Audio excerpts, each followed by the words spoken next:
All right. Lance said he had some news to tell us. Oh, Scared Ice happens to be having. I can't say his name actually. How do you guys enunciate his name? Skeet Ulrich. Skeet? Is it Skeet or Skeed? Is there a Skeet. D or a T? I don't know. If I could just say his name. Also, why is his name like that? I mean, is he from like a Nordic type background? Maybe. I don't judge people by where they come from. I just honor and respect their names and what they say. So, I'm sure you do. but go ahead, Lance. Continue. Yeah. No, it seems like a little Scream orgy gonna happen at Scared Ice for the what is it? The February? No. Yeah. Right. February. February. Scared Yes. Ice So here Scaredice in Tampa. in Tampa, Florida. Yes. So if you happen to find yourselves out in the Florida area in February next year, we will have Skeet Ulrich. I don't know why we're having trouble with that name today for some reason, especially when somebody in this room is the same age as he is. He's that old. And and yeah, I think he's older than Lance actually. Oh, And wow. Matthew Lillard, who's also older than Lance. What happened? I know. Where did All the I know time is go? yay. Yay to both those scenarios. Finally. How old is Matthew Lillard? Let's 55 just years. Oh, wow. He is. He's actually quite a bit older than you. How old is six. Skeet Ulrich? Oh, he's also 55 years. Twinsies.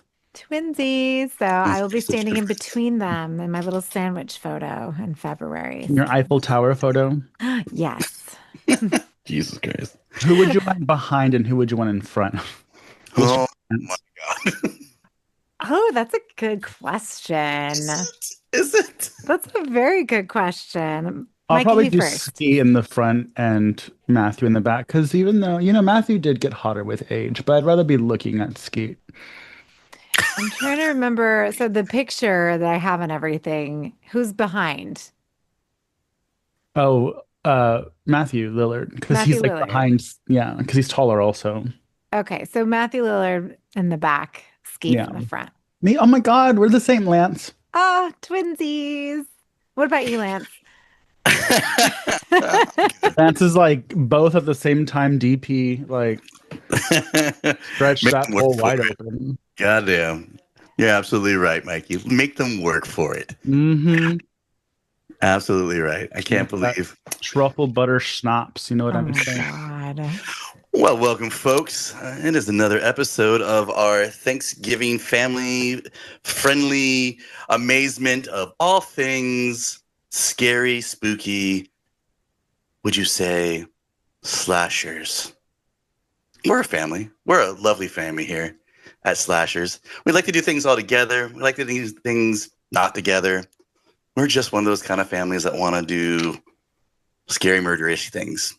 And with that being said, what have you guys been watching? What are you guys doing? Is there anything you've been watching? Have you been checking out the Dairy Show? Uh, have you watched anything on the internet? Yeah, let me know. What's going on?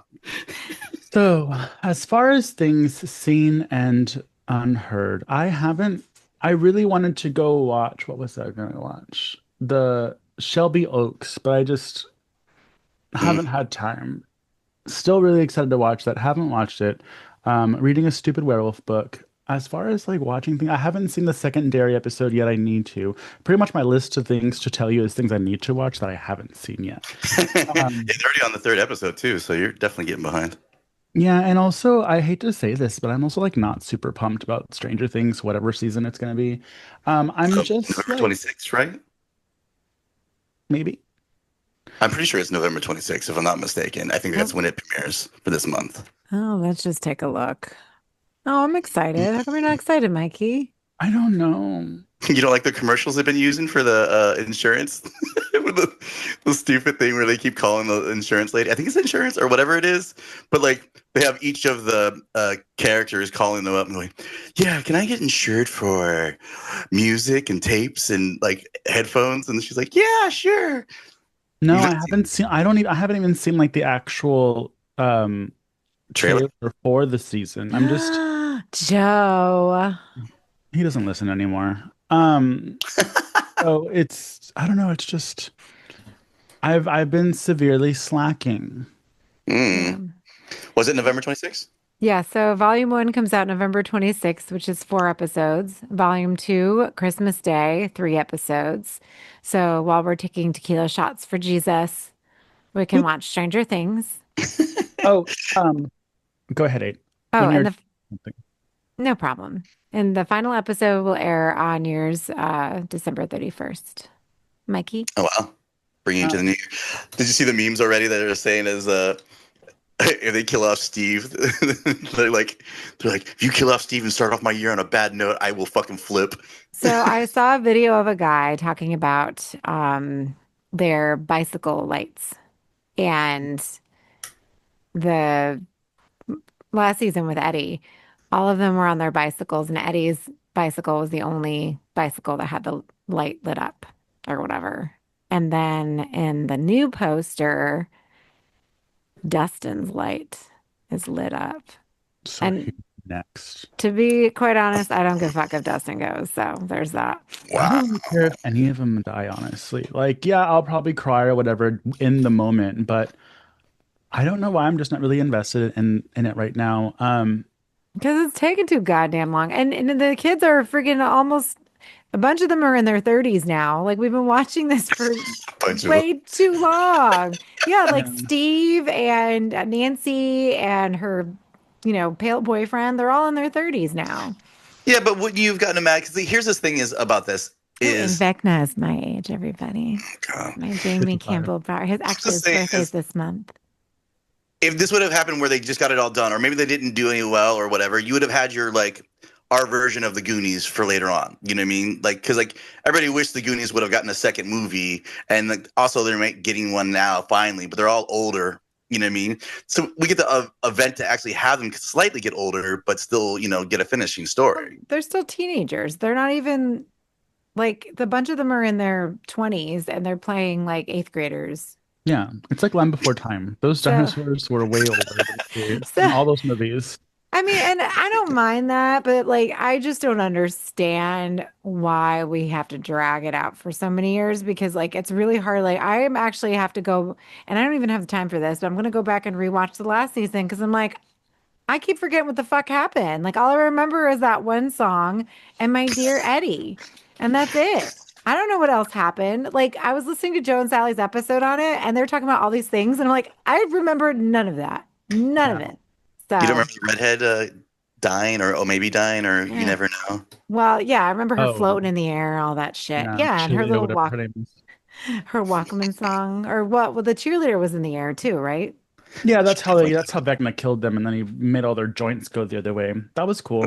But um, yeah, and then they have that new animated thing coming out that's supposed to be in between seasons 2 and 3. I don't know. I'm just like, I'm not watching I'm it. just ready for new stuff.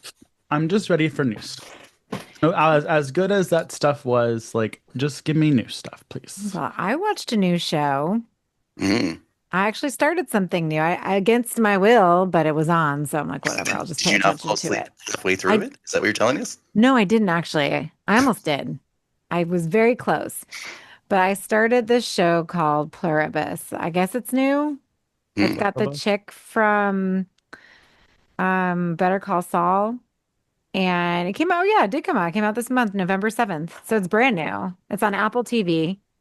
I procured it other ways. We don't talk But about those things here, Aid. well, listen, I'm not an Apple person, so whatever. But it's called Pluribus, and it's actually like pretty gory and very interesting. Like Please spell that. it's PLUR, the number one, and then BUS. And then it's got like a little petri dish with a smiley face in it. So I watched the first episode and I was like, fuck. So Okay, I, so no. I can't even like I don't even want to like tell you anything because I don't want to give anything away. But Very if broad statement is an American post-apocalyptic science fiction psychological thriller television series. That's a lot of genres in there's a that lot sentence. of Yeah. yeah, I mean, so the first episode is like, oh my God, and that chick from Better Call Saul, she's really good in it. So I'm actually I'll probably finish it. We'll see. I don't know. We'll see where it goes. If it gets stupid, then whatever. But the very first episode was very good, everybody. So if you have it, Apple TV and you're just farting around and waiting for something else to come out, go for it. Yeah. Um, let's see. I think the only thing I really had an opportunity to see, which I was trying to catch up, like I was talking before, how just October had a lot of things going on. We were all pretty busy running around, so it makes it really hard to get to certain things. But I actually checked out one of the shorts from Alter on YouTube, something called Selfie. What was pretty actually cool. It's pretty short. It was kind of in and out kind of deal. Perfect for what I needed to. But it was really actually pretty decently scary. It was actually relevant in the sense of, everybody using their phones and basically like Instagram type thing. There's a actual I guess like kind of like Instagram and everything else, but it's called Selfie, literally called Selfie, like a piece like that. And I guess she was taking pictures and she was changing her looks in it and using all the filters. And then she decides to quit, and then the selfie itself doesn't want to quit, like the app. yeah, the app. Jeez, I don't know why I was freaking. But yeah, so the app. So it's kind of cool. I mean, it was kind of a cool thing. Actually, got quite a few really good little shorts on there right now, that are really sweet and look really scary. So I'm kind of excited about watching some of those. But that's pretty much all I got a chance to watch, other than watching the second episode for Derry, which was really good. Well, I'm excited because on Alter, now that Christmas is coming, or excuse me, holiday day is coming, that's when all the holiday themed ones start coming up, and that's my favorite. Nice. Hmm. Yeah, I don't think we give too much love for Alter, but it's a really great place for a lot of indie filmmakers like our Mikey and our Doug, who can put their stuff there, plus also on Tubi and everything like that. So it's really awesome. Mm-hmm. And also don't forget Cranked Up TV, everybody, because I'm still paying for it and I know nobody's watching it. Actually, it's funny. I've been getting a lot of ads for that Cranked Up TV, and actually look really good. So actually, I might put it on because I already have I it. thought you did. I don't have it set up, but I mean, like I haven't had a chance to. I mean, I also have Screenbox, which I barely get to watch here and there. Push your Shutter, plus My Shutter, yes, I know. yeah, Cranked and everything else.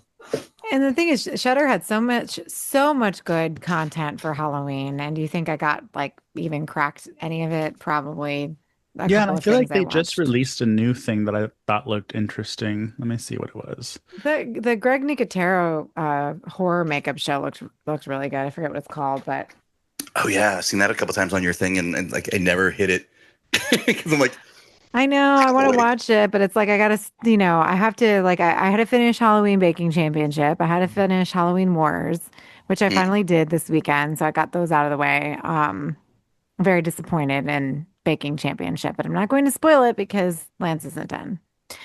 yeah. And then what else? Um, what else? Oh yeah, and I'm still catching up on the Great British Baking Show. So I have to finish that. I'm still watching Wednesday. I'm not done with Wednesday. And Really? I know, Jesus. I know, I know. And the last episode I watched was so good. Of And I'm Wednesday? like, yeah, it was the one, it was the episode. I don't know if you saw the new season, but it was the episode where he throws her out the window. Oh yeah, that was like that's because they were cut into two parts, and that was the end of the first part. And there was like a little break before they released the second part. The second part's I liked it, but the second part is definitely more engaging and interesting. So Do you guys like that? That it seems to be that's kind of the running thing lately with, I guess, mostly Netflix. But like it used to be where you could just binge it all. Now they're making you kind of forcing you to stretch it out by kind of having these like breaks in between. Well, forcing to because, stretch it out like Skeet Ulrich and Matthew Lillard would do for me on oh February. No, my but God. I do like the idea of keeping it like that, also like dairy, because I'm not pressured to cram it all in. uh Are you though? because I will. And then like if I don't have time, I just say fuck it, I'm not watching it at all. So I Yeah. like the smaller increments because it seems like less of a commitment at that time. Well, I think they do that too because they're not finished editing and like finishing them. So Yeah. they know that they have like this many to release and then boom, we'll push them out and then we'll get the other ones. Because I know last season they did that. But yeah, I like it. I like it break it up a little bit because again, otherwise I'll just binge it all and then I forget what the fuck happens next year and I have to Yeah, and then rewatch if it. you like really liked it and it's over, you're like, oh. Whereas this, you can kind of enjoy it for like a longer time. Well, we're gonna have it into the new year, and I think that's a good because like I think when I did our little reaction video to the trailer, it's been 9 years.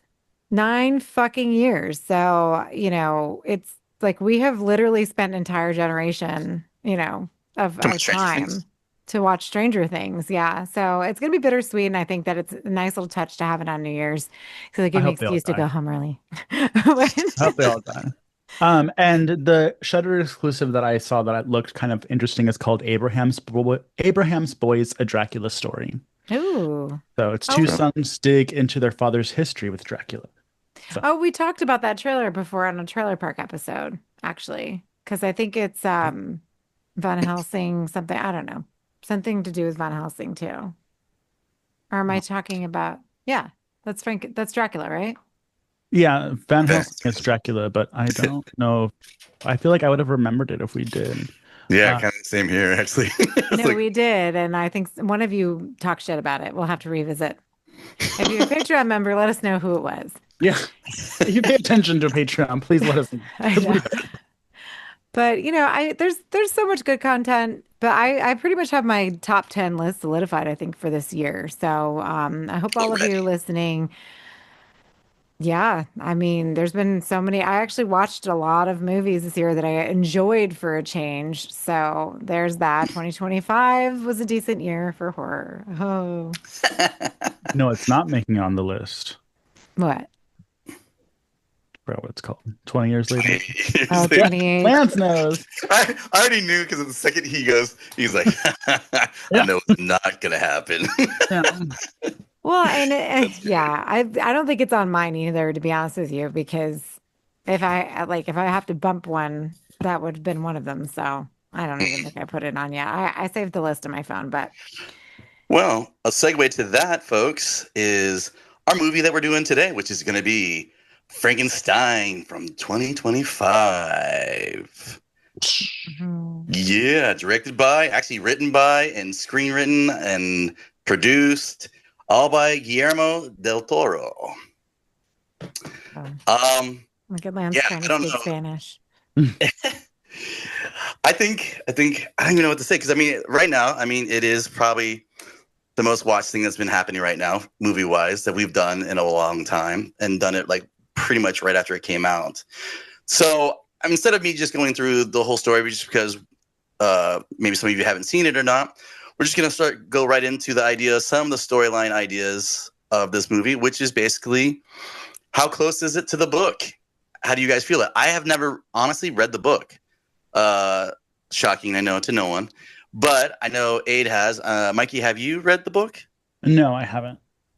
Okay, so Aid, as your glorified teacher slash all things horror in books, how close was it? So, first, I just wanted to say to everyone that I've taught this book for many years in a row because it was on the 10th grade reading curriculum. So, I do know the story. So, all of you can stop telling me the differences because I already know. You don't have to tell me. Because those of you messaging me and like, oh, well, this did I'm aware. However, I think that a lot of the differences that Guillermo del Toro takes liberties with, especially especially with Elizabeth's character and her relationship with Victor and the film versus the novel, I think work with the storyline because what I really feel like Del Toro wants us to do is be more empathetic for the monster and how Victor has treated him because I feel like that's always glossed over. Like in every adaptation, how Victor treats the monster is just glossed over. And I think the reason being is if you read this novel, when once the monster wakes up, Victor freaks the fuck out, goes and hides in his room, goes to bed. And then the monster comes in the room, just like in the movie. But instead of him like, oh, yay, you're awake, Victor runs away and just abandons him like little bitch that he is. So that's the novel. With the film, we have more of a like father son type, not really father. I feel like because the way Del Toro sets up the novel, because he sets up the novel to show that his father is a douchebag to him and treats him like shit, right? Or he sets up in film, I mean, to show that Tywin Lannister is treating him like shit, because that's who plays him in the movie, everyone. I was like Yeah. to say, you mean I'm Game of Thrones? like, I'm like, Tywin is just being Tywin, everybody. Like he has not changed since, where did they come from? The Vale? I forget. Um, why can I think of this? I'm getting all of these things mixed up. But Uh, anyways, I know, every right? just shuddered. Oh my God, I know. The Lannisters are not from the Vale, everybody. I know. I'm sorry. Casterly Rock, excuse me. She's trying to So go after Joe personally by making sure he's Joe, like, what the fuck? Joe, Joe's just gonna stop talking to me. It's fine. Um, but anyway, so I know that like it's easy to set that up because in the novel, Victor has a decent relationship with his father, loves his mother. Of course, we know his mother dies giving birth to his baby brother, William, and William is much younger in the novel. In the film, he's an adult, right? So, I like the liberties that Del Toro takes with this because we can actually move the storyline a little bit more. Not that the old one isn't interesting enough, but there's a lot of chisme in the old one. We love the old one. We love the novel. Kenneth Branagh actually does a very good adaptation until it goes off the rails and he fucking brings Elizabeth back to life. Like he basically like shoves Bride of Frankenstein at the end of his adaptation. And every year I show that to my students and they're like, "What the fuck?" Audibly, "What the fuck?" Well, I And thought they're that's what all, we're gonna do in this one. yeah, and they're like turning the pages in the book, like that never happened, right? I'm like, no, we know that doesn't happen. This is just him putting it in the movie. Which, again, if you're gonna, adapt the screenplay, I would like to see some differences and see what people do with it because I think that makes it a little bit more interesting. It fleshes out the characters in a different light for us because, again, I feel like all of these adaptations they don't really settle on the fact that Victor is a fucking asshole. Victor is somebody who like is obsessed with his mommy dying, like, oh my God, so he's got to like overcome death. Good for you. Like you think that you're so far up your own ass that you think you can do this. And then when you finally actually when it works and you actually do create life, what the fuck do? You fuck it up. And like this is like a total nature versus nurture type thing. Like being a shitty parent, look what you do to your kids. Like So, Mikey, with all that being said, do you think hashtag pro-choice. Sorry, go.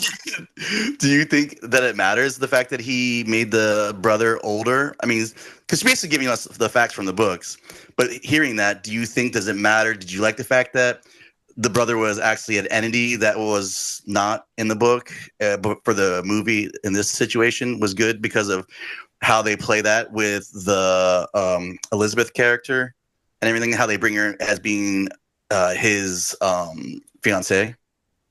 Yeah, well, because so I think with Mia Goth, she played both the mother in the beginning and Yes. Elizabeth.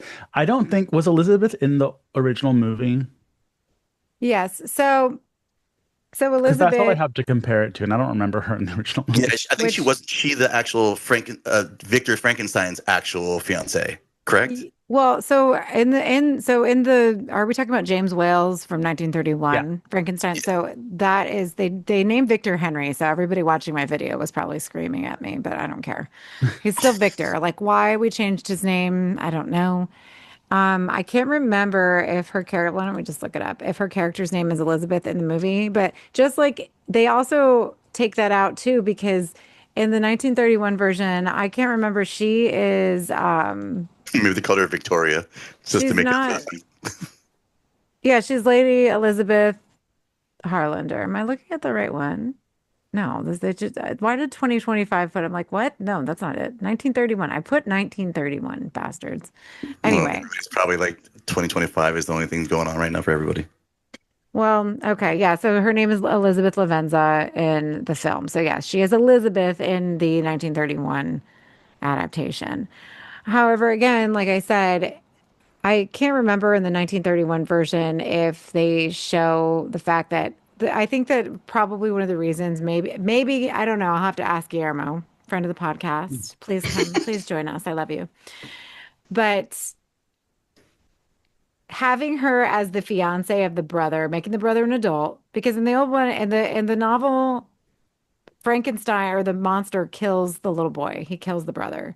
And then he kills Victor's father. And then he kills Elizabeth. So like he goes after everybody who's important to Victor because Victor basically screws him over and, treats him like shit. Yeah, because you can't love him, then you can't love anybody, and you should be lonely as I am. And he wants to take everything away from him because Victor gives him life and then takes everything away from him and expects him to just exist. And it's heartbreaking. And even in college when I read Frankenstein, and by the way, Frankenstein's a very short book. It's like 100 pages.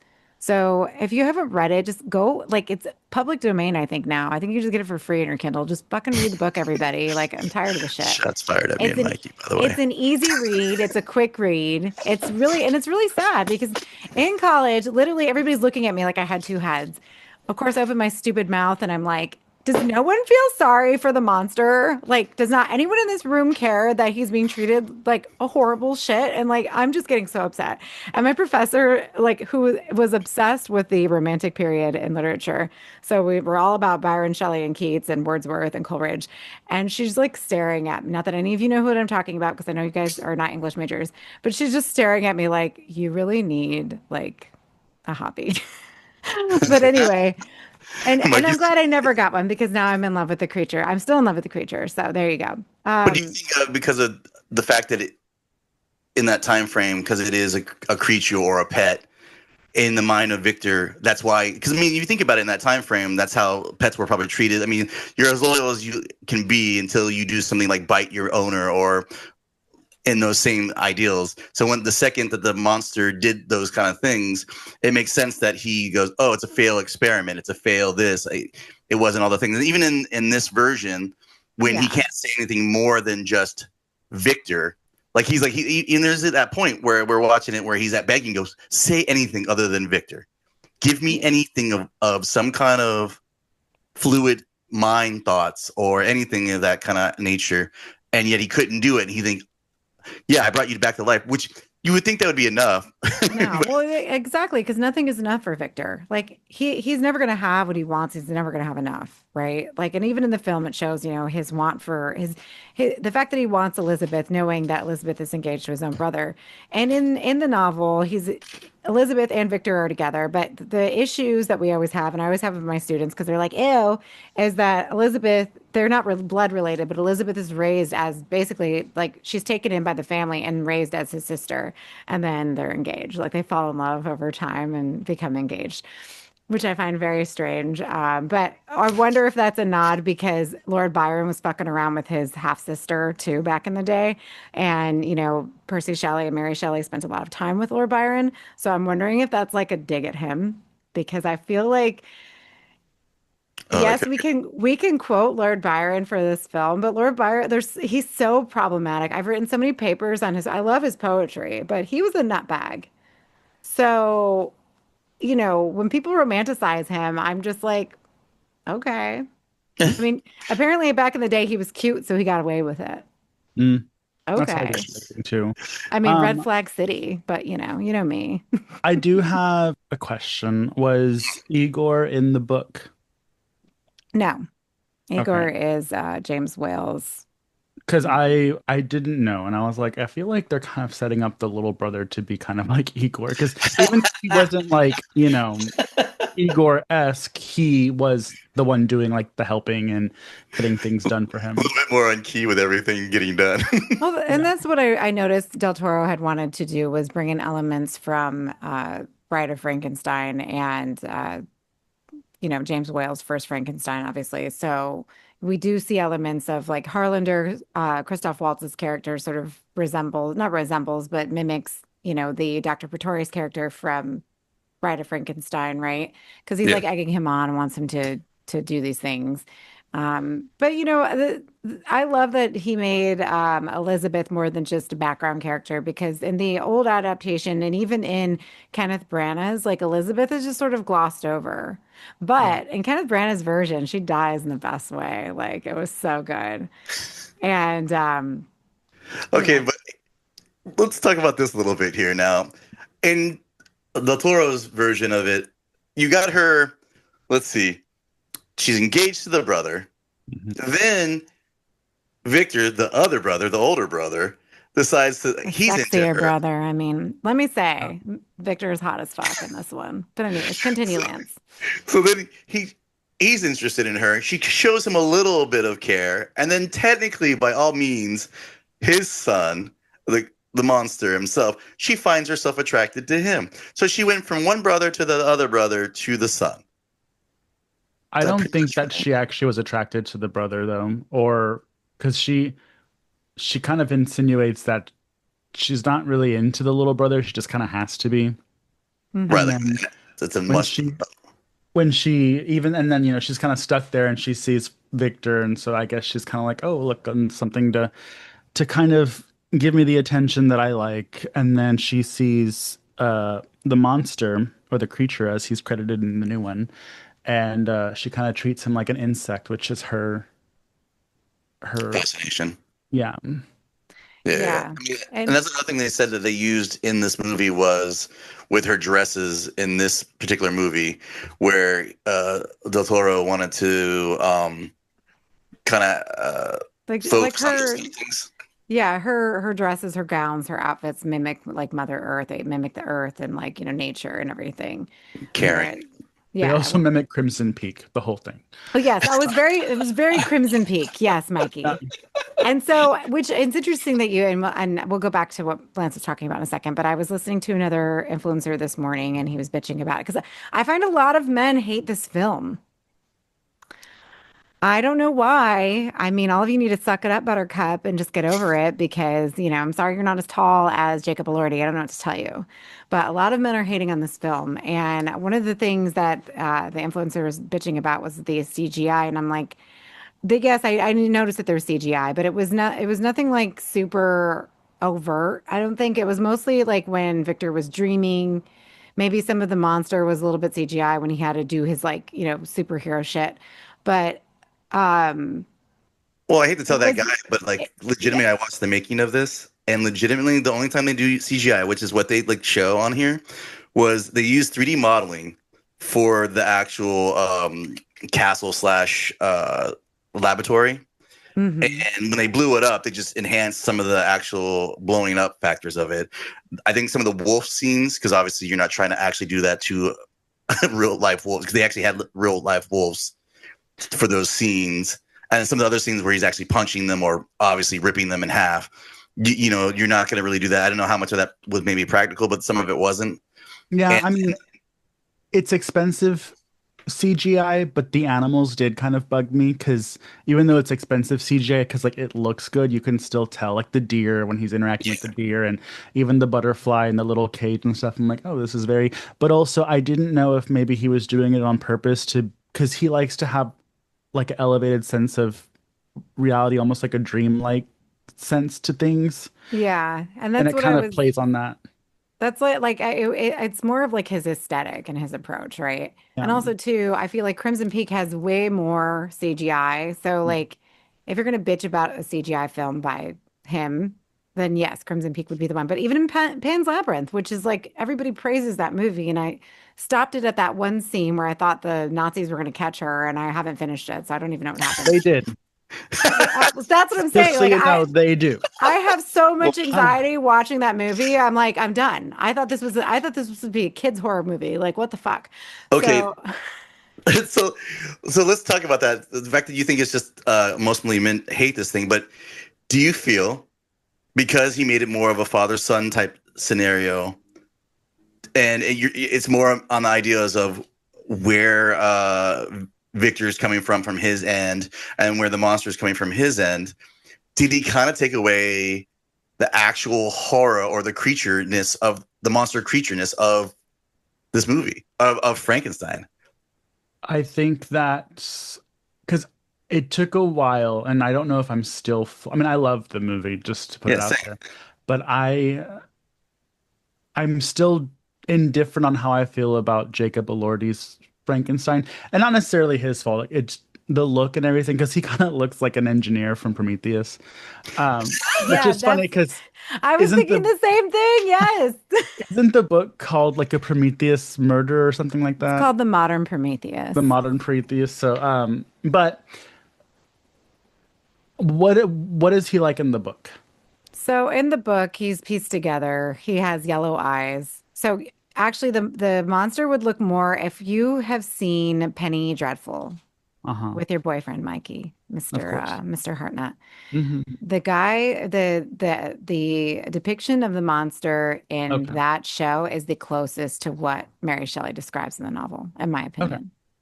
Um, because I feel like they kind of romanticized him, but the whole movie's romanticized in the way that like vampires are romanticized, where you make him a little softer, you make him a little less scary.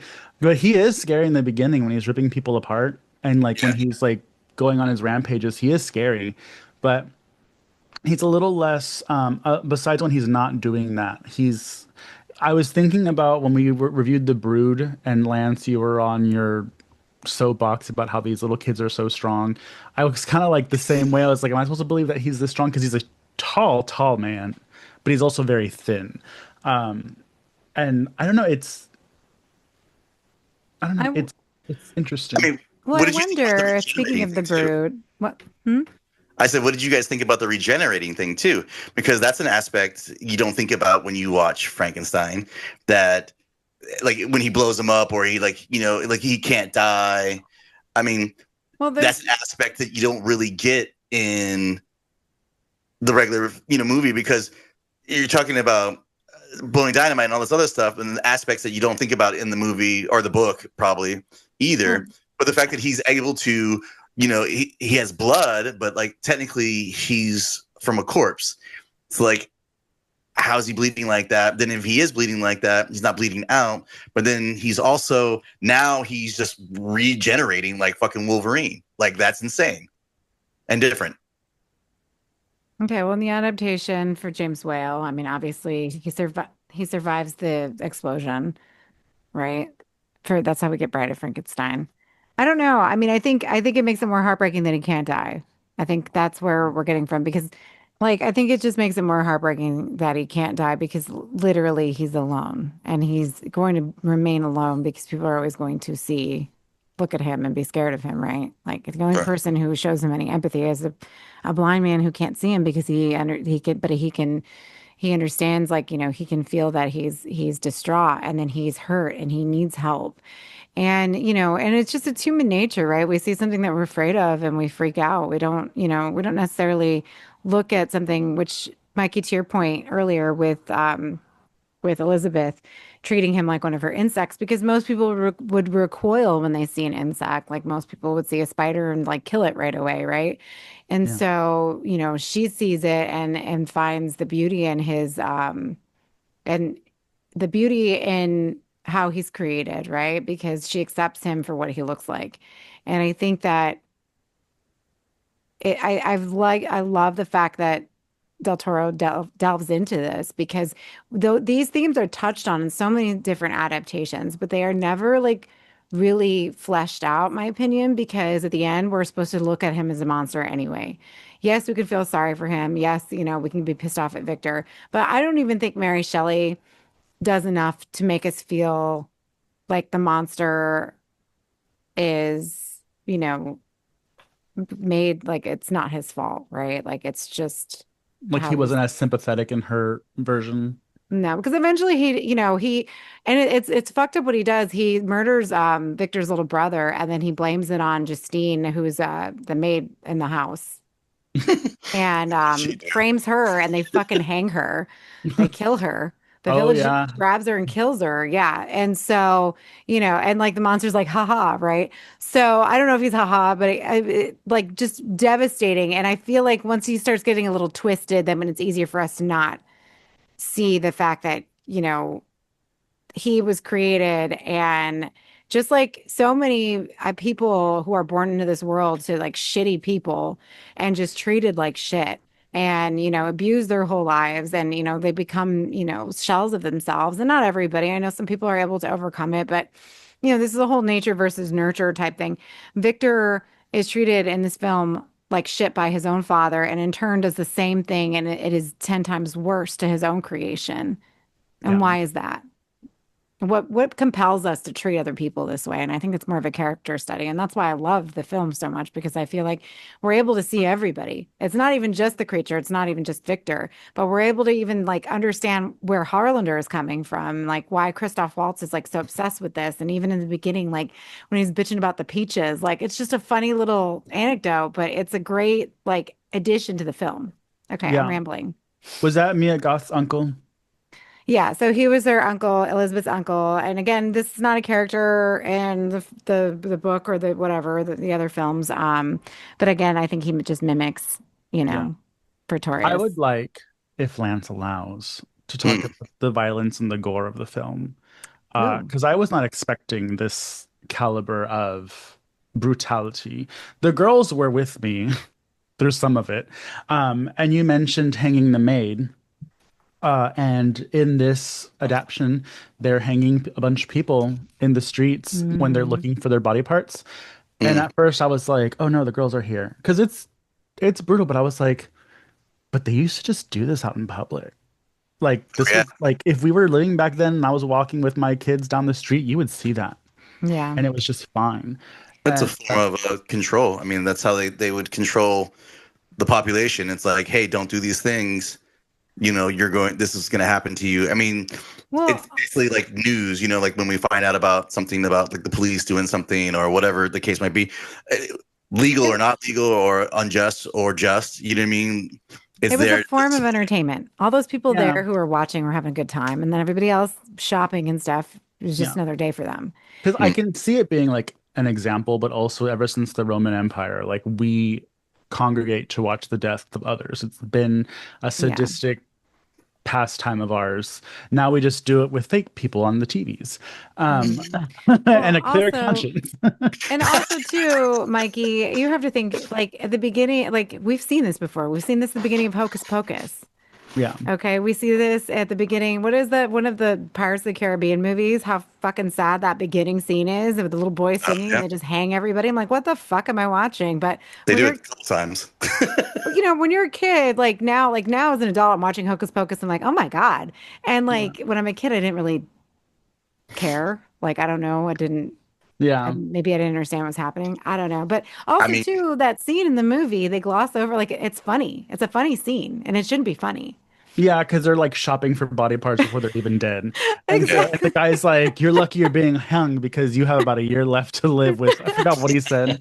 Yeah. Um, his breath. yeah, his breath. But He's like, this aside one's from got a good back. yeah, I'll this take one's this. perfect. I actually thought about that today because I was working out back at the gym. But the girl, I was fine with the girls kind of watching that because I was like, it's history, it happened, like we can talk about it. But then when you actually get to constructing the creature, that was a little much. Oh There's yeah. The back being there's opened no up like that. blood or anything, but like it's like the bodies exhibit where the skin's open, the muscles Yeah. exposed, putting the bones into like it's almost like reverse degloving. It was, Ah, and so I was like, "Girls, go to your room." Um, and it was very brutal, and I loved it. I think the harshest thing that I was like, "Oh shit," is when he tore the wolf's back skin off. mm, That surprised the hell out of me. But it was really good violence because it did, what I said about Jacob Elordi kind of being romanticized and less of a monster. It doesn't have to do with his beauty because he's a beautiful man, but they didn't really make him beautiful. He's kind of alien in this. But what made him scary was his strength and the way he was killing people, which mhm. I know he's comes like in again breaking at them in the end. half. Like, Yeah, Here's yeah. a actually sweet little trivia. If you hadn't read Aid's notes, Mm. never did. so how crazy? I know you didn't. So that's why I'm gonna let you guess because I know Aid knows who it is. Uh, guess who would have been the monster in this? I guess for whatever reasons they either turned it down or had to Andrew cancel. Garfield. Andrew, yeah, great. There you go. Look at Because you, I Mike. did read, bitch. Only why I didn't almost read is because if you did have interesting facts, I wanted to be legitimately shocked and surprised. But here we are. Well, Well, and the then I don't question even is, know if that's the thing. Andrew Garfield in this role, I mean, he's hot. I love him. I think he's tall too. Is he? Okay, we're looking it I think up. he's like 6'1", which is funny because I saw a meme and it had He's The not Shape six of Water. five. No, I think Jacob Elordi's 6'7". That's a big boy. No, he's Um, 6'5". Yeah. Excuse me, sorry. I already looked Um, it up. No, and but Andrew Garfield is 5'10", everyone.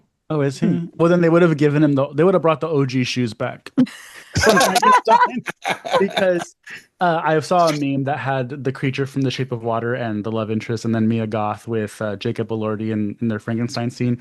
And if it said something along the lines of like Guillermo Del Toro teaches us that if you're a monster, you can have sympathy unless you're 5'5", or something like that. It was fun. Like bring a 5'5" monster into the equation, and it won't have the same outcome. Well, and that's the thing. But I know because even like so, like the in the Shape of Water, like I don't know, like I think she went a little too far, right? Because he more or less looks like a He's not fish. human at all. No, no. And then when she talks about how his thing comes out, I'm like, Oh ah. yeah, that's what I think of too. Which is very like Black Lagoon, and this is like Frankenstein. I will Mm. say though, I love that it's not an exact replica of the original movie. They didn't have, because I was like, oh, I feel like this is gonna happen. I feel like Mia Goth is gonna have the same fate as the little girl, and that's kind of what. But no, the whole format is different. Even the way that the stories are told between victors in the beginning and then monsters in the middle, Hmm. like it was really Yeah, good. The because ending is different. and that's the novel too, right? Because the novel goes through Victor's perspective, and then we go through the monster's perspective, Oh, I didn't know that. and a lot of it is the same thing. Is it starts off during the shipwreck, and the men are freezing, and they find Victor, and it's all this whole thing, and Well, one of the things that they still kept from the book, right, was the captain. It starts off with the yeah, that's what captain's kind I'm of like, telling you right now. Yes, that's yeah. exactly what I'm saying. So, it's I think that's interesting to have that because where the novel begins is through the captain's perspective and him finding Victor and everything. And then, like, we go through the other perspectives. And I love that they did that in here because even though Kenneth Branagh sort of touches on that, he does, but we see it through the lens mostly of Victor and his adaptation. And then we see a slight bit from the monster. And in that movie, everyone, if you haven't seen it, Robert De Niro is the monster. Yeah, he's hot. And it's interesting because at the beginning of the novel or the beginning of the movie and that film, when Victor's shopping for body parts, like he's looking for people in the charnel houses, just like in the book, but also they're having like issues with Robert De Niro's character because he's like a poor beggar and they're like making everybody take a shot because the plague is going around. And he's like refusing to take the shot. I'm like, oh my God, is this 2020? Ugh, And he's a Trumper. He deserved it. yeah, and This I guy- think they end up shooting him, or I can't remember, and that's how he dies. But it's like a whole fucking thing. I'm like, oh my God. But yeah, and I'm like, this was made in the 90s, or is this like, Yeah, poor but that cat? movie's more based off of revenge, right? I mean, like for all purposes, Well, no, it I goes mean, it's more on the revenge esque of the book yeah, the part. mon. I think with Kenneth Branagh's adaptation is probably the scariest, right? Because yes, like Mikey was saying, I think that Jacob Elordi's monster is scary at times, but we can mostly feel empathy for him, which is what we should be feeling for the monster. The monster doesn't understand how to be if you are not guiding him in that direction. Even when he wakes up, Victor puts him in chains and sticks him in the fucking basement. I mean, Victor. I thought he was gonna fuck him, to be honest, in the beginning. Well, and I and mean, yeah, there was a lot of like there was a lot He's like, this is what happened. of homoeroticism. I A mean, lot of homoeroticism. Like yeah. even when like I don't know what was going on here, but I don't think Victor even understand. I think Victor has an Oedipal complex, especially in this one. And it's no, obviously no coincidence that Mia Goth plays his mother and then Yeah. plays Elizabeth, right? So So, Yeah. what did you guys think about the fact that Del Toro wanted Oscar Isaac's Victor to be more like a rock star, like be more of a like showman in the sense of in his early days when he's in school that he's the top-notch scientist, like he's above you all. He's creating what is the newest thing to happen, the new elevation of science, and then have a point where like he gets to the point where like he kind of feels like when he gets the money, the backing, finally, like somebody believes in him, that like like a label type deal where like he's like, yeah, any money you want, you can do whatever you want, make your thing. I give you this space to do whatever you want to do, and he makes it and everything like that. Did you like that kind of aspect of it? Like, I mean, did you see that aspect of it? Because that's kind of what they were saying that they were trying to do, and that was the vibe. It was like a Prince or a Rolling Stones, Mick Jagger type deal. Did you feel that vibe? Did you like that vibe? How did you feel about it? I felt it came naturally just because it's Chris Isaac, just because he's really hot. Like, It's not regardless Chris if Isaac. I'm sorry, Oscar, whatever. Sorry, you're talking about music. I got confused. Um, I know, because I was like, wait a minute. did I watch the right one? I didn't want to say anything because I'm like Chris Isaac. I love Chris Isaac. I know. I'm talking about the '80s one. No, but I just think that's his aura, and so like I said, I only have the original James Whale movie to compare it to, and it's like a modernized mad scientist. And I didn't really get a rock star vibe.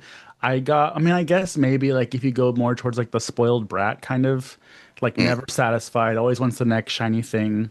Hmm. But I really like that.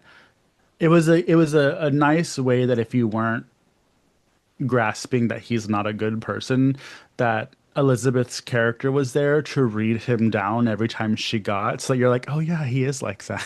Because she was like, you're this, you're that, whatever, whatever. Um, Drops on down a peg.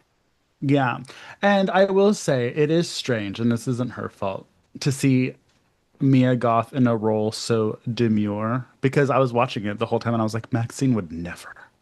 Uh, so I know. Nice.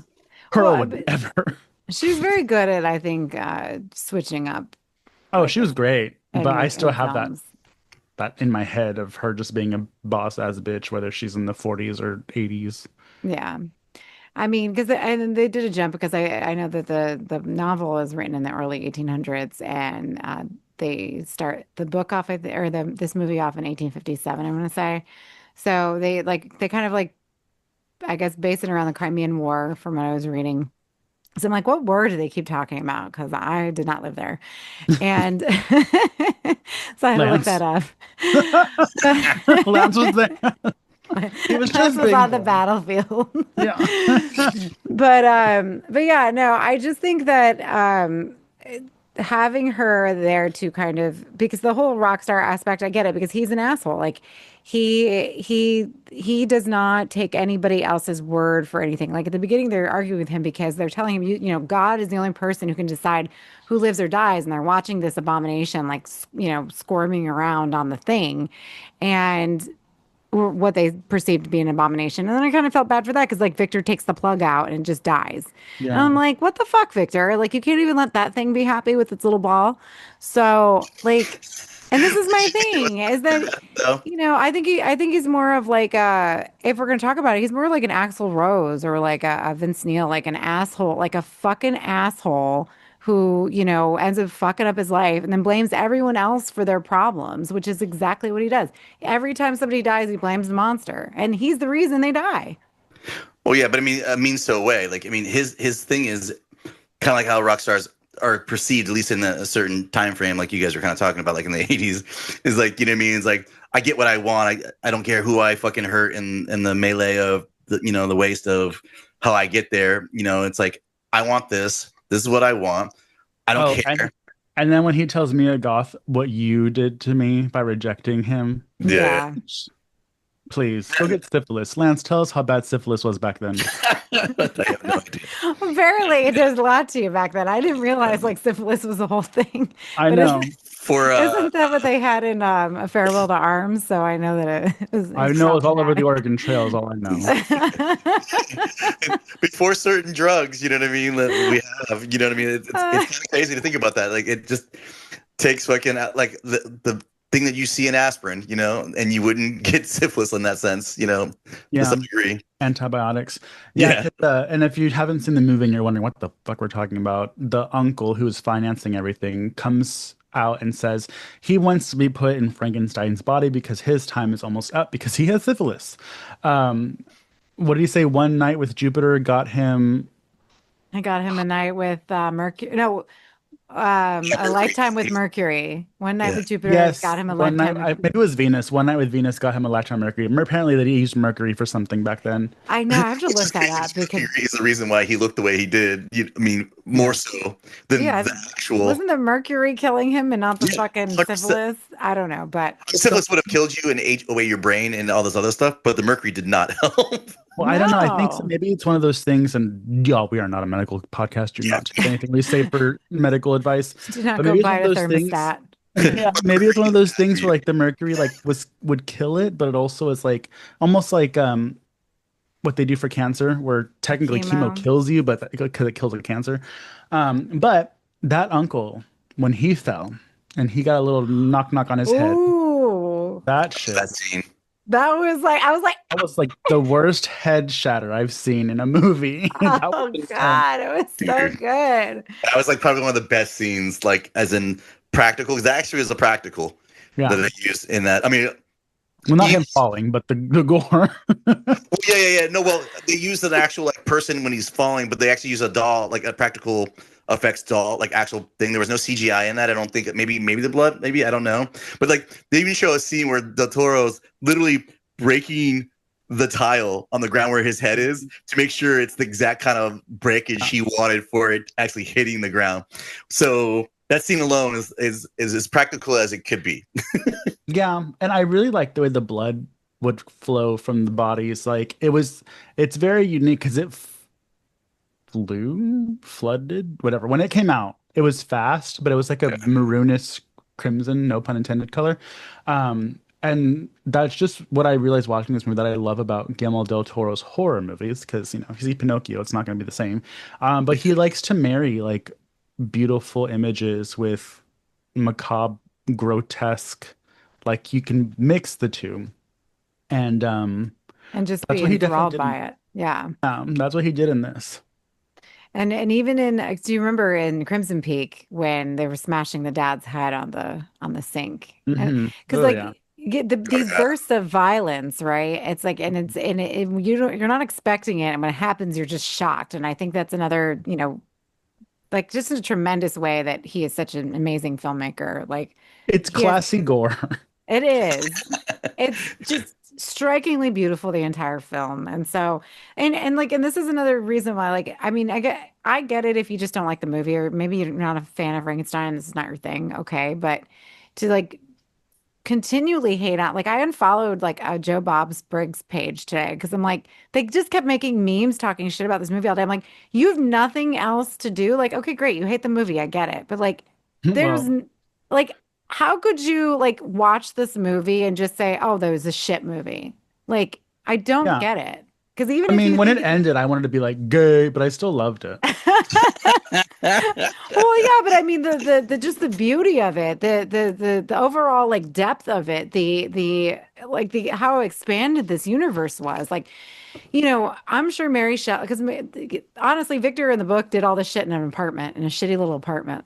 Okay, Yeah. like no, there was no lab, there was none of this going on, right?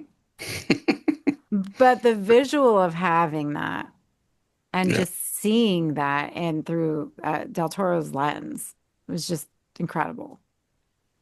And I know he was really adamant about using sets. And that's one thing that we don't really get much from the old James Whale era, where everything was a set. And so they built sets, the laboratory, and I believe what was the other one? The ship was actually the biggest one because The they ship, actually yeah. built an actual ship and they put it outside. Like you probably could have put that ship in the water and it would have most than likely floated the way they kind of made it sound. Yeah. But like for all purposes, I think the ship was the floating the basement area where he kept the monster and the actual laboratory or the two main or three main ones. And then I guess the ice area where they had the dead body of the uncle, but which was just a repurposed version of the kind of dungeon, I guess what you could say. Yeah. Yeah. Water. It's So just it's movie making that we haven't had in a while, and it's appreciated. And I can understand maybe like Dude Bros not really appreciating the movie, but you can just go watch Terrifier 3 again. yeah, I mean, it's not your horror, but I don't think that this deserves to be shit on, right? No. Like, and But again, when I break down to, like I said before, it's did he take away the monster factor of it? Like he put the monster in there slightly, and you have scenes where there's the wolves, and he's reacting to the wolves killing the old man, the only person who gave him, love. But like he's amped up the factor of the son-father relationship of Victor and himself, the factor of his loneliness, So like if you're going with people who really love just horror movies and they want your favorite monster who is misunderstood, but misunderstood in just the monster sense of it, they want, I mean, Yeah, but I mean, of a Monster Squad Frankenstein monster. well, even that one is sympathetic. Oh Yeah, my I feel like God. if you're looking for like slice 'em and dice 'em horror movie, you're not gonna care about Frankenstein and Eddie iteration. Maybe so the '90s Frankenstein is called Mary Shelley's Frankenstein. I know because that's the first one I saw and I wasn't allowed to, and it terrified me. But Good. that's probably the scariest one because it is very much like That is just a scary. horror movie. Yeah. Yeah. But if you're wanting, to sit there and be like, oh, he's soft. He's soft in the original. He just looks different. Yeah. Yeah. Because in the first one, he is sympathetic, and it's really sad, especially because even when they show him with the little girl, right? Mhm. He throws the little girl in the water not because he's killing her, but because he thinks she's gonna float like the flowers. Yeah. And and it's just sad. It's just As we know, not all heartbreaking. turds float. No. And in the Bride of Frankenstein, same thing. It's heartbreaking. Like again, the one thing that he thought would accept him that still doesn't, right? And it's just so sad. And we belong dead. Like that whole, I'm wearing my bride shirt today, but like the whole, aspect of that is just so like it is very emotional. And I feel like, of all the Universal monsters, because like, we have Gilman and I mean, he's scary, but like I'm not gonna be like, oh hey. And then we have the Invisible Man who's a total asshole. The Mummy, who's like never even there. You probably see him for like 2 minutes. And then Wolfman. And Wolfman's got some problems, okay? He's got Wolfman some got nards. problems. He's a little too emotional for That's me. so nerds. I mean, but Right? like this one, I was like, the Invisible Man that was made by whatever his name is, the new one, it was great. This one, I think, goes up there with top tier remakes because, as we all know, these other remakes, like the Wolfman remake, was terrible. Oh God. What was the other one? The I Mummy mean, was. I mean, is Brendan Fraser's Mummy technically a remake? I don't know, it but hey, it that's terrible. is, but Hey, it's we're about not to the get a floor same. probably. I They know. Ooh, signed that's up, so exciting. Yes, give me more But how time. many reiterations of Dracula and Nosferatu are we gonna get? And I still didn't really care for that movie. So I'm just glad that it's an actual good movie and I liked it. And I will say I don't know if the book has the conversation where Frank or the monster says, I want you to make me a partner.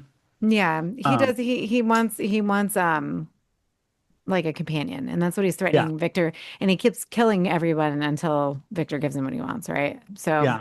So I didn't know that was in the book because I don't remember that in the first. I mean, obviously we know that in Bride he brings a woman back for her, but I thought they were going to pigeonhole like in a little bit of a bride, and then I don't know if it was just me, but so they didn't do it, just so everybody knows.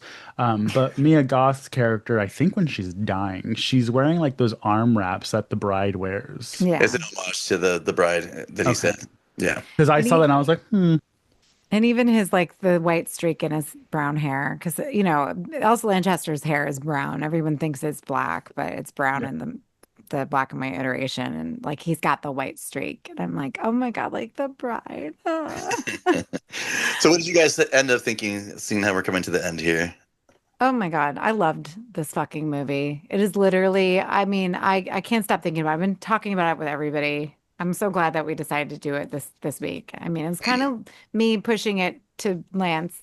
Thank you, Lance, for listening to Yeah. me. But I also started that other movie that you picked, and I was like, oh no. So I think The other I, movie would have been fine. You the said you other were the other one would have been yeah. But that's also the other one was also nature versus nurture, I think. So same themes here, except for this one we have Same uh thing. Oscar Isaac and Jacob Elordi to gush Yeah, over. we have So Chris Isaac and Jacob Elordi. I loved the movie. I would say probably 4.5 out of 5 stars. I feel like this whole everything is just its own world, and I felt like I was in the world, and there's, the sets, the ship.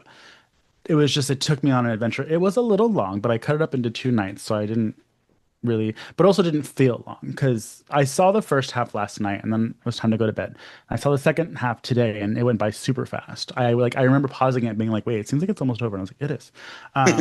So, it's not It's not a slog.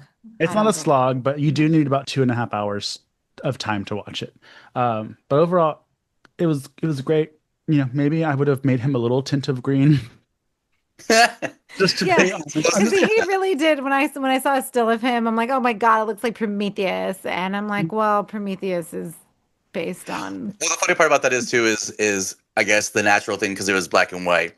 They used more of a gray tint, and that's why he was doing an homage to the gray tint, but he was doing an homage with the yellow because that's what it was in the book Well, supposedly. because yeah, and you notice that remember one of his eyes always turns a little yellow, right? Yeah. Which is for the book, the novel, like that's Yeah. and So it he was was trying to one make eye, that homages. yellow eye, like it's a whole like fucking long ass paragraph him bitching about the eye. So Well, Yeah. this movie at the end run here basically was a budget of 120 million. It did have a little release going on here and there. Actually, fucked up part is, I guess, out of all places here in Orlando, they actually showed it, and it was actually shown at the Fashion Square Mall, which for us here in Orlando is kind of a dead mall. And the fact that they did one of the people from Atomic let me know that, and I guess they showed it for a whole week. I'm not knowing that, so I could have watched it in the theaters, which sucks that. It came out on Halloween. Yeah, My exactly. sister went to go watch it, and Yeah. she told me about it first. And I think I think Netflix might start doing that, where they release it a week or two before they're going to release it on Netflix. I think it's a cool idea. I would have loved to see it in the theater. yeah, Well, they made this was definitely a movie to see in theaters. I mean, Yeah. I'm fine watching it at home, but Well, it grossed let's see, $422,000 and that's 705. So that's basically, fair. But like, how can you gauge what it makes if we're watching on Netflix? Like, that's that's what I'm interesting. saying. I'm Like, sure I it was don't just a even small theater run. because that was Yeah, from the theater. I don't think that's that's not the figures from Netflix. But how would you know? Like, how do you find that out? I don't even know. It's only based off the theater gross. Yeah. Thus far, it says. So I don't know if they're going to try to put it out in theaters again, or from your notes, they were just going by the time frame within that time that Yeah, was. those are just the theater releases, and like, it actually they released in August in Venice, so they had a premiere of it in Venice, which I would have loved to be in Venice to go see that movie. Oh my God. Okay. The running time is actually 150 minutes, supposedly, so a little under 2 hours. So luckily, it keeps you kind of going. It's 2.5 there. hours. 2 hours. It's That's 2.5 hours. There's 60 Yeah. minutes in an hour, so Oh, that's yeah. 120 I'm is just 2 hours, and so a little more than 2 hours. plus So it's 2.5. 2.5 hours. A little It's more than 2 hours. What It's 2.5 hours. We said that already. Anyways, good. It's a little under. Yeah. Anyways, Lance, we're coming to the end of the hour, so why don't you take us home? Yeah. And let's get it going, folks. Let's get to the end here. I'm going to read out my favorite part because we all know how much I love doing this. Mm-hmm. La la la la la. Going through your notes. Here it is. That's a wrap on this week's episode. Want to see our faces while we ramble and figure out my word of the week? Check out our video cast over at youtube.com/slasherspodcast. Plus, don't miss our bi-monthly deep dives into all things horror, nerdy, and the comic shop. Mikey and me will be getting to that sooner than later, or doing singles for you guys on comic books. Hopefully, we'll do that sooner than later again. And maybe Joe will join us. Who knows? At this point. Okay. Yeah. So, anyways, get exclusive content or just can't get enough of us? Join us on Patreon for monthly exclusives, reviews, bonus episodes, and some killer new perks. Head over to the patreon.com/slasherspod and become part of the band. Street Team, want to rock some slasher swag? Our merch is available in Redbubble, where you can support loud and proud slasherspod.redbubble.com, or hit me and Mikey up on our personal ones, which we'll tell you a little bit later. Join us in the conversation. We're hanging out on Instagram at Slashers Pod for everything podcast related, at Mutant Goons from Beyond for all things weird and wonderful. Basically, our other Instagram. So just in case you want to know, but mostly just check us out on Slashers. Want to yell at us directly? Oh yeah, I know I'm the one you want to talk to. You can find us on social media. Aid at pathologically AD. Mikey at, oh, that's right. Did we change this? Mikey at Southern Fried Mikey. So you're saying the other one. And me, Lance, over at Zombie versus Hate.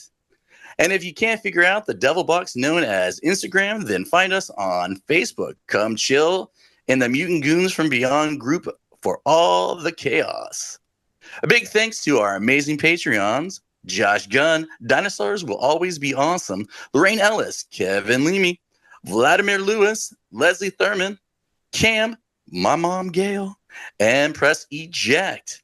If you want to join them, head over to patreon.com/slasherspod and become part of the horror family. The horror family. As always, thanks for listening, and remember, slay spooky. Slay spooky. I'm switching it up. Fuck it. Let's do it. Okay. I'm gonna have fun with it. Goodbye and goodbye, goons. Bye, everybody. Don't die, or if you do, just get resurrected again. Not with lightning, but with some green slime. Mutants. Bye, guys.